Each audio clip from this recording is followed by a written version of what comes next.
JT, when you're facing a team like Kansas City, how critical is it to control the clock, keep your offense on the field as long as possible, sustain some long drives? It's super important, especially when you have a special player like they have under center.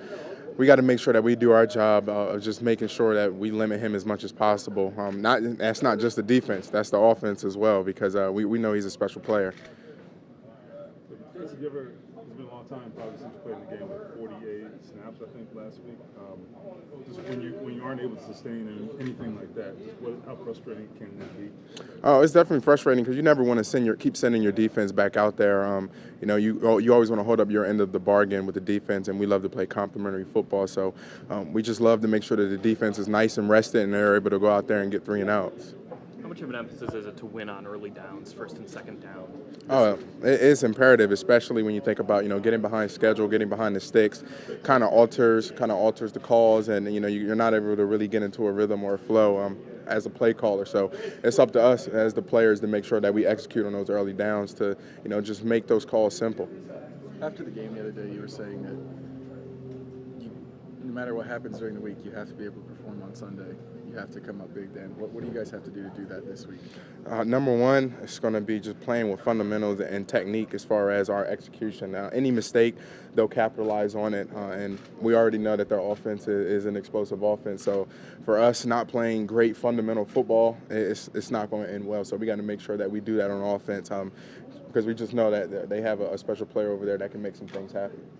What's happening on first and second down that's making it unsuccessful in your mind? Number one, we just have to make sure that we execute, especially in the early downs. A lot of run stop schemes that are drawn up, and we just have to make sure no matter if it's a run called or a pass called that we're able to kind of handle games, we're able to handle pressure, any kind of pressure that they may bring, any team may bring really. But it's just imperative that we take control on those early downs, because if not, then it kind of plays into the defense's hands. Are defenses doing anything different early than they did last year? Is it the same mode?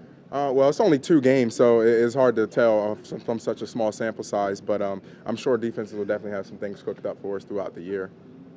JT, maybe you mentioned earlier, when you're playing an offense like theirs, it's explosive. Is ball control needs to be some form of what you guys approach? It has to be, and not even for us, any team playing this team. You have to make sure that you kind of keep the ball out of that guy's hands. But we have a great defense, and we know that defense is going to be up for the challenge, but it's also part on us to make it easier on them.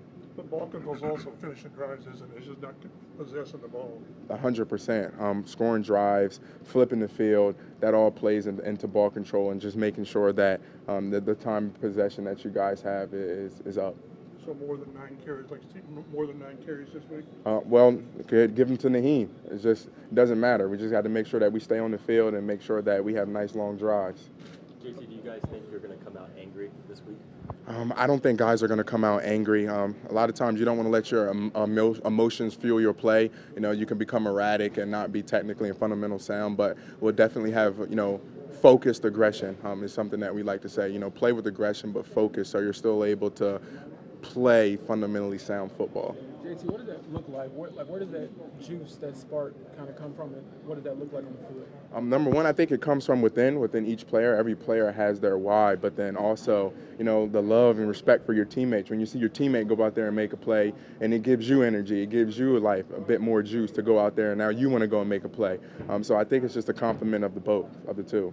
Guys on the offensive line keep talking about 5 as 1 and how they together have to kind of bring this up. Have you noticed some kind of fire and focus out of that group this week? They definitely have, but also they say 5 as 1, but then it also includes the backs as well, as far as protection, and even in the run scheme of making sure that the backs are doing their job and making sure that we're making their job a bit easier, because we love to play complementary football, whether it's offense, defense, special teams, but even within the offense, O-line, running backs, tight ends, we all like to be on the same page. See how the week plays out. It'd be nice to get Pitt back in the offense. Oh, yeah, it'd be nice to see it, man. Pitt is a dog, so I can't wait to go out there and watch him ball out. Similar to Naheem, sometimes I'm doing my assignment and I kind of peek over just to see what Pitt's doing, especially if I see the ball in the air, and just want to see the type of catch or play that he makes. So I definitely have to make sure I stay locked in and focused. So he makes that much difference to an offense? Oh, 100%. I mean, you guys have seen a ton of the film last year. I mean, the plays that he makes without the ball in his hands. I mean, I think that's another thing that makes him special. He can not only make plays with the ball in his hand, but without.